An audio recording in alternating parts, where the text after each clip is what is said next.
Today I'm going to discuss narcissism, specifically why the narcissist never loved you.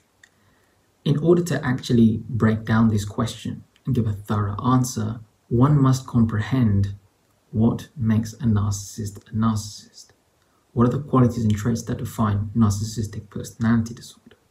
Because once you understand what a narcissist is, then it becomes very easy to see and give an answer as to why they never loved you, ever. Now, I know a lot of you watching have been monkey branched on. Your partner, your spouse, someone that you trusted betrayed you. They were unfaithful. They abandoned you, they left you, and they went behind your back with someone else. Most times, they did this without ever giving you an explanation or an apology. They simply discarded you and left. This can cut deep. This can seriously harm your ability to trust in others and in yourself. And in these moments of pain, you are looking for answers. And you might be wondering, did they ever love me? What's going to happen to them? Right? Will justice ever be served? What about karma? I'm going to talk about these things. So first things first, I'm going to go through my notes here, and we're going to define what is a narcissist, what are the qualities and traits, and then answer this question.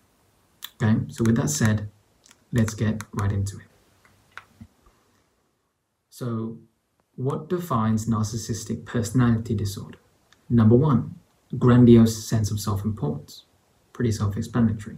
The world revolves around me. Everything's me, me, me. Selfishness, vanity. Obvious.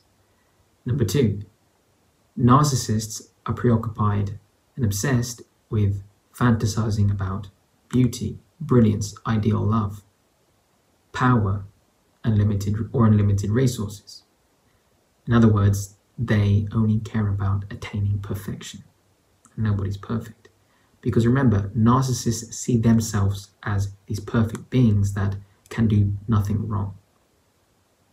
So they need to keep up with that ideal. So they live in their head, they live in their fantasy. And this is where it differentiates for men and women. Female narcissists, they're easy to spot in terms of how they operate. They will use their sexual charm and their beauty to pull men in. They will become very occupied with their appearance, right? Lots of female narcissists, they get plastic surgery, they get the nose job, the lip fillers, the face done up, they get the boob job. They get all these things done because they're insecure with how they look and they want to attain perfection.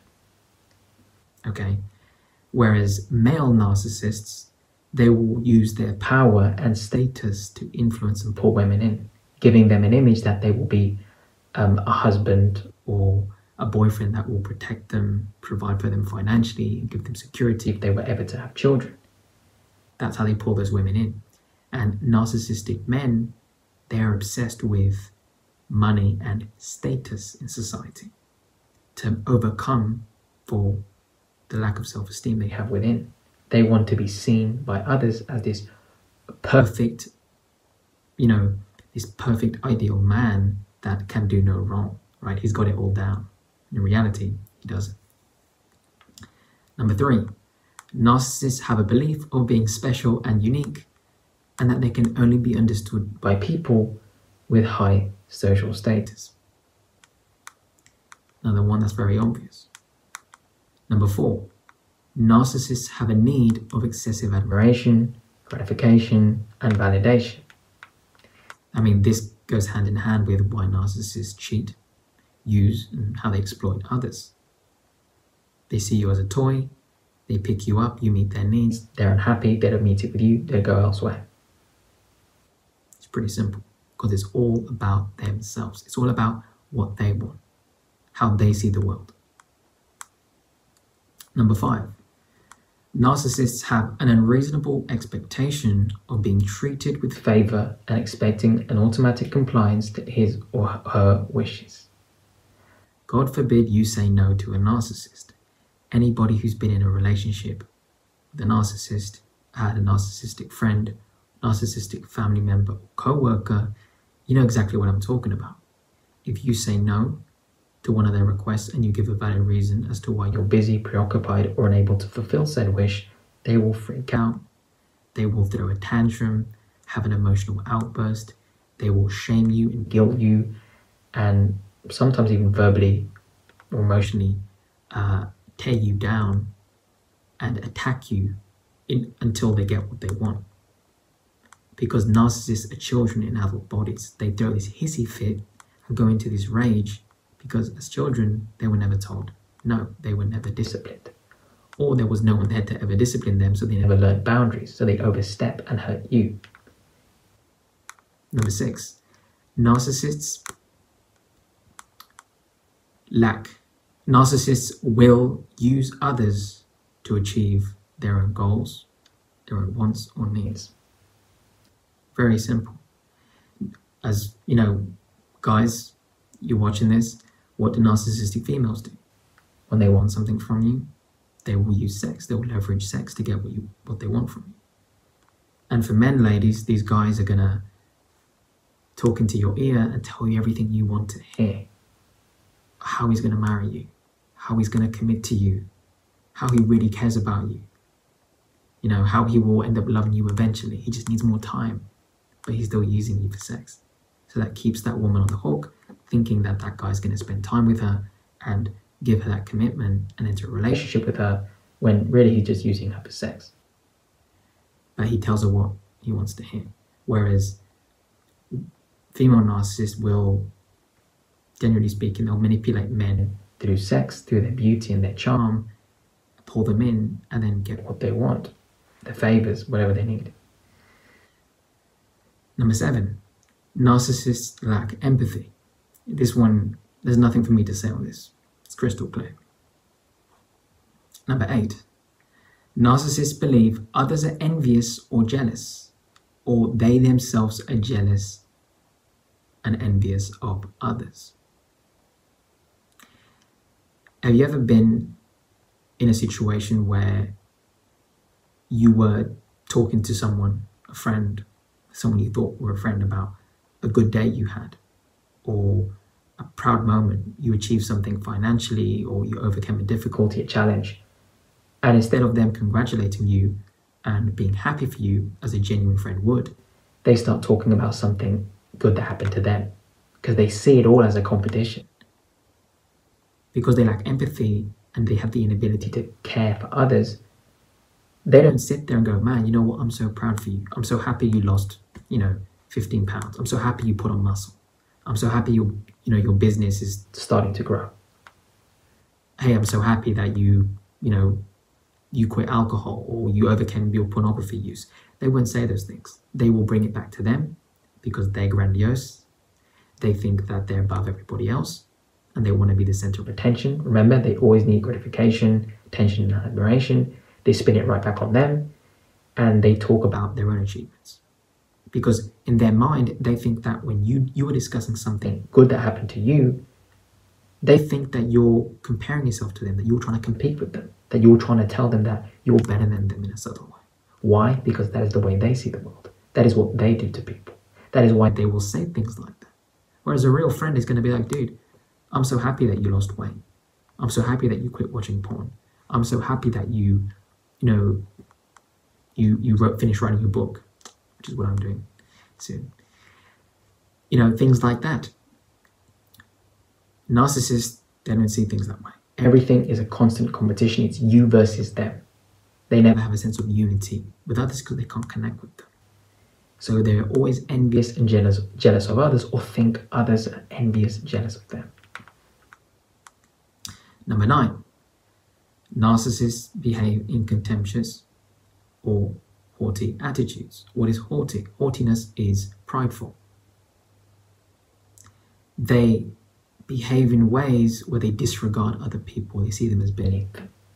A prime example, you're at a restaurant and you see a narcissistic family member or narcissistic girlfriend, whatever happens to be, and the food's late and she snaps at the waiter.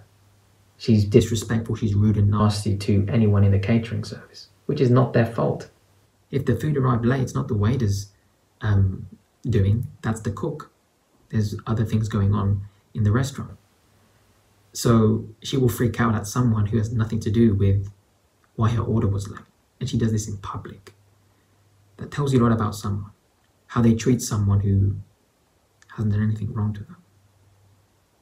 So they behave in certain ways like this, right? They feel like they're entitled to talk down and, disregard others that they believe have wronged them or slighted them in any way, shape, or form. The next one, narcissists project their flaws onto others. I don't need to say anything on this one. And finally, narcissists have an inability to take accountability for anything they do. Anything bad that happens in your relationship, any fight, any argument you have is your fault. And that's what a narcissist will tell.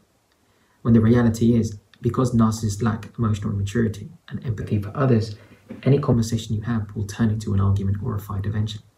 Because they think it's you versus them. They think that they're perfect and they live in this bubble. And when you discuss something with them, hey, I don't appreciate you talking to me this way. Please don't do that to me. They will feel attacked at you saying something so crystal clear where you and I both know there's nothing wrong with saying something like that. You're standing up for your boundaries. So a narcissist is going to take that little conversation, that simple sentence you said, and take that as, uh-oh, you're attacking me. I'm perfect. I don't do anything wrong, and you're telling me I'm making a mistake? How dare you? So then they will retaliate and beat you back down into compliance. Whereas an emotionally mature partner is going to tell you, you know what? Okay, I want to understand you. I want to see where I went wrong. If I've said or done something to hurt you, of course, I'm willing to correct my behavior or improve in that area because I care about you. I want to make this work. That's a normal, healthy response that you would get from a mentally healthy individual. Narcissists are not such creatures.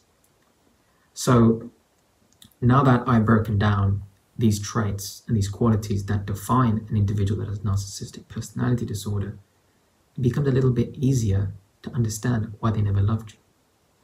So one thing I definitely want to mention is, well, what actually creates a narcissist? This is a very interesting thing to discuss. Where does this come from? Does this come from their childhood? Did something happen to them? Did they hit their head? Right? Is there a chemical imbalance? From research, from study, from dealing with hundreds of clients who have been monkey punched, one thing I've come to find with narcissists is that there are two deciding factors that determine the development of someone becoming a narcissist. Number one, in their childhood, they are neglected by their caregivers. Their parents were either not present, or if they were there, they grew up in such a dysfunctional and toxic environment where their basic needs were not met, to the point where they never learned to trust in anyone around them that they were supposed to trust in. Okay, so they don't develop that love and trust and respect for their parents. So what happens? They have to close themselves off, look within, and they go into survival mode to protect themselves from future harm. This is why narcissists don't have empathy. This is why narcissists think they're perfect. It's all a coping mechanism. You see, they put on all these layers, they put on all these walls and all these masks to protect themselves because they don't want to be abused or victimized again like they were in their childhood. So as they grow up, they never heal from this. Their selfishness deepens. Okay, it becomes thicker. And all these walls they're built around their emotions, they become unbreakable. To the point where they just realize, okay, I can't trust in anyone. At least that's what they think.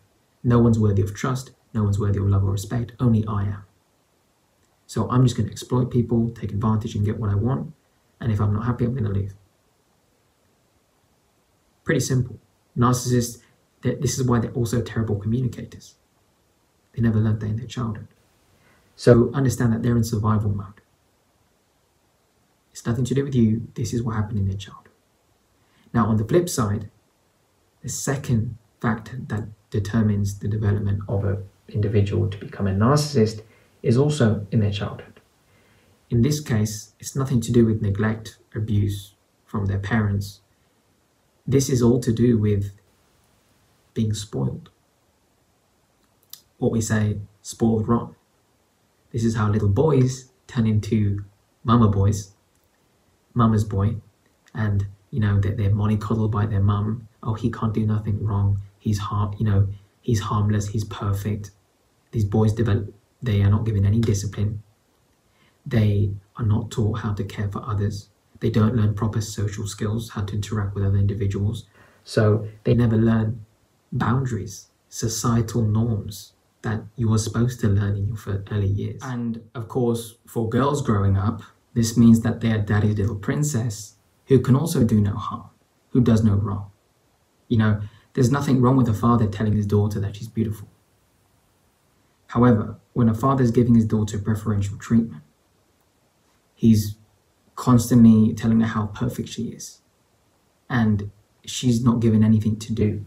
She's not given any errands. She's not given any work to do. She's not given any sense of responsibility. What happens? She becomes entitled. And this is how children grow up, whether it's a boy or a girl, right? Because there are men and women that are both narcissistic. This is what happens.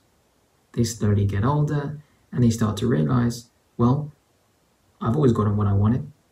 They throw a tantrum, right? As the children, the parents comply, they give them what they want. So the child learns, okay, when I act out, when I get emotional, I get what I want. Whereas strong parents, their kids act up, you slap them across the head.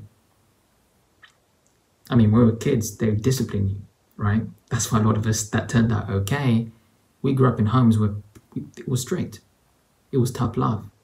But it made you understand that when you were out of line, when you're acting like a spoiled brat, you get punished for it. So then you learn, okay, I can't behave this way. And these are things that children need. It's this level of discipline that is necessary for the growth and development of your emotions and your ability to interact with others in a healthy way. Narcissists do not have this. So understand it always comes from their childhood. Okay, and it's those two sides of the spectrum. Either they're spoiled rotten, they get everything met in an unhealthy way, or they get no needs met. Go figure. That's how it happens. So now that you have a base understanding of narcissism, of why they are the way they are, you can now see why they never loved you. But let's go a little bit deeper than this. The very mental makeup of a narcissist isn't designed to give or receive love. It is designed to be in survival mode, to look out for itself and itself alone. This is why narcissists abuse, use and exploit others. They are in it for them. Do you understand that? It's for personal gain. It's to serve their own wants and needs, even at the expense of hurting, abusing, and walking over those around them. Lying, manipulating, cheating. Narcissists do all of these things with impunity. That's the way they are. They never want what's best for you, and they are incapable of loving you. A narcissist will only ever look out for themselves. This is why when their needs aren't met anymore, they just discard you.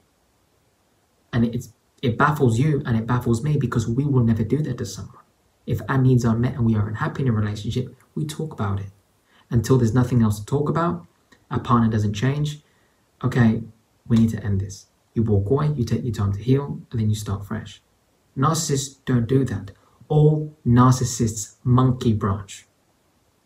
They line up a replacement and they cut you off slowly as they build a connection with someone new. Even though it's not a true connection to them, they're just setting up the groundwork for that person to be connected to them. So they've got the puppeteer now. They've got the strings and they're playing with them. That's really what's going on with a narcissist. Because remember, relationships with a narcissist end in only two ways. Number one, they get bored of you. Their needs aren't met. And because they see you as an object to self-regulate. Remember, narcissists see you as a tool, as something to use. They pick you up when they want you, they toss you aside when they're done. And they pick you up again when they need you, and they toss you aside again when they don't need you anymore. Okay? Narcissists see other individuals, such as you and me, as extensions of themselves. As you're the object, okay, they're the object holder. That is how they see it. They don't see you or me as people. They don't see our emotions and our feelings as something valid. They don't see you or me as something they have long-term plans with. Even if you get into a relationship with a narcissist, you marry them and have kids, it's all to use and exploit you. It's all to feed their own ego. Because even if you do all of that, because they see you as an object to self-regulate and to use, what happens? Eventually they get bored, their needs aren't met, and due to their lack of empathy and inability to have even formed an emotional attachment all the years with you, they leave. They line up a replacement. No remorse. That is the first way a relationship with a narcissist will end. They discard you for new supply. However, there is a very high chance that a narcissist will attempt to come back and use you again. Do not let them. The second way a relationship ends with a narcissist is that you are strong enough to see through their lies. It gets to a point where you can't take the abuse anymore because, again, we all have boundaries. You poke a dog enough times with a stick, it's eventually going to retaliate and bite you out of self-defense. If you have tried to love a narcissist, because I'm sure you have, because you have empathy and you're a good person, and you've stayed in that relationship for months or years, and those same cycles of highs and lows repeat. One moment they're abusive, then they're kind. And now you're stuck in that situation. Eventually, when you get sick of it, and you find that strength to leave, what happens? You walk away, and the narcissist tries to reel you back in. You may even come back a few times. The cycle of abuse continues, and then you truly leave for good. If you had the strength to do that, I congratulate you. And if you have done that or are currently doing that, block them and go no contact for life. That is how you save and protect yourself. Because this is what will cause a narcissistic injury to the narcissist. They aren't the ones who discarded you. This can cause them to become vindictive, even more abusive or angry to you, towards you, because the relationship didn't end on their terms. They still felt there was enough attention or enough utility they could extract from you, and they weren't done with you yet. But because you walked away before they were finished with you, that can really cause them to harbor resentment towards you, which is why months later, if you walk away and that narcissist contacts you again, all lovey-dovey, oh, I'm so sorry for what I did, would you please forgive me? They will go right back to the same cycle. All of that is matching and mirroring. They're using, fake empathy, like a chameleon. They are copying, pasting good morals and values they see that people have as a way to present themselves as a good individual in society. They will project those traits that they have faked to make you think that they're good. They pull you back in and they'll repeat again. Then they will abuse you just to be the ones to discard you. So all of those months that you spent walking away healing, they will pull you back in just so that they can be the ones to dump you, to say, there you go. That's how sick these individuals are. So please, if you're strong enough to walk away from a narcissist, cut them off for good. Go no contact. Delete them off of everything.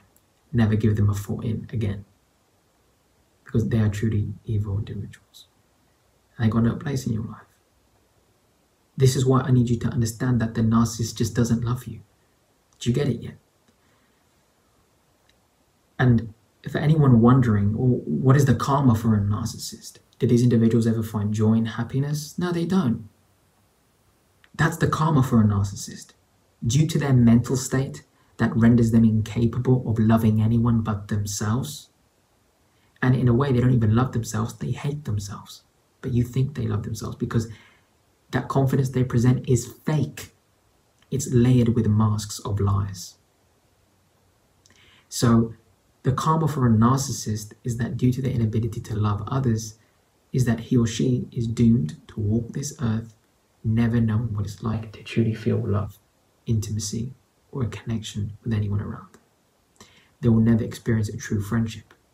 They will never experience love in a romantic relationship or enjoy the pleasure and love you get from having unity in a family or being connected to a community. Narcissists never have that.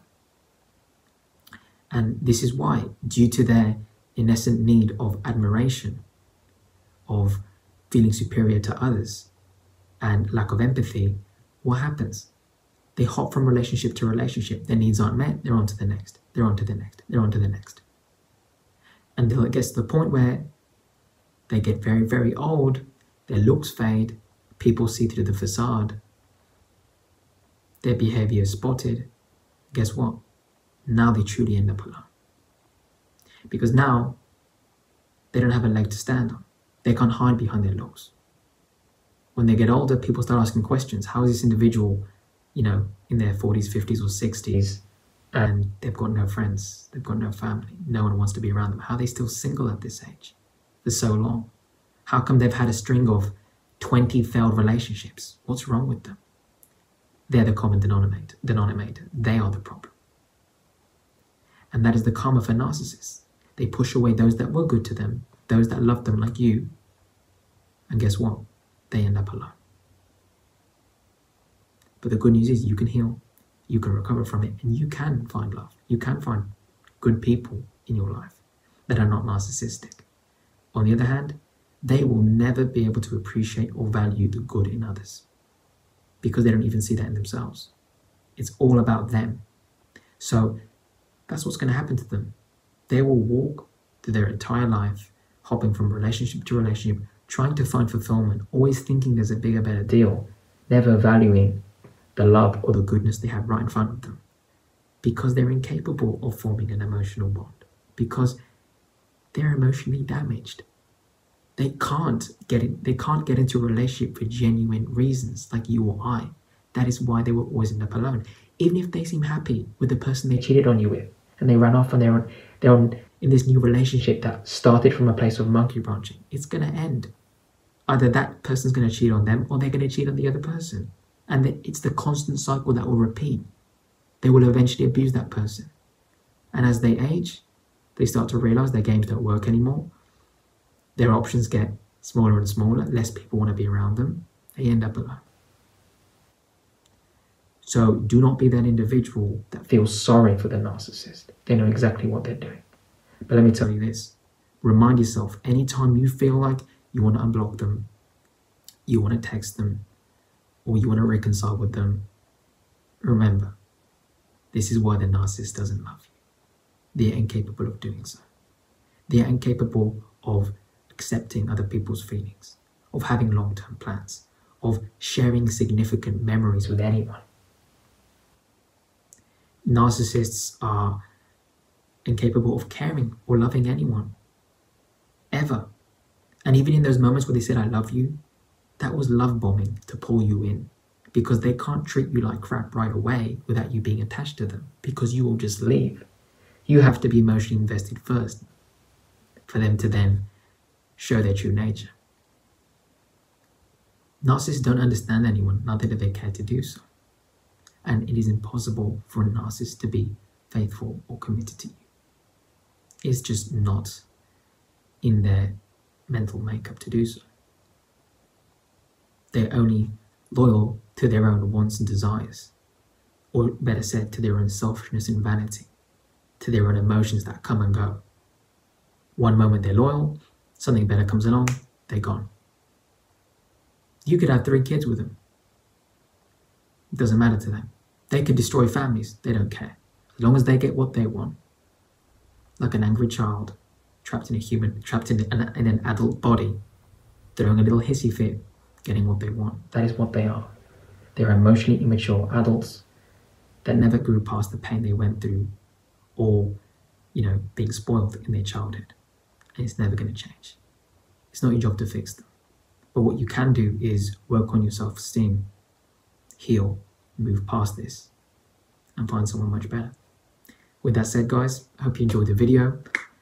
If you're new, feel free to subscribe. If any of you would like to reach out to me privately, sharing your situation or booking a coaching call, the email will be down in the description. Feel free to share my content with anyone who may appreciate the value or benefit from my content. With that said, I hope you all have a lovely day, and I'll see you guys in the next one.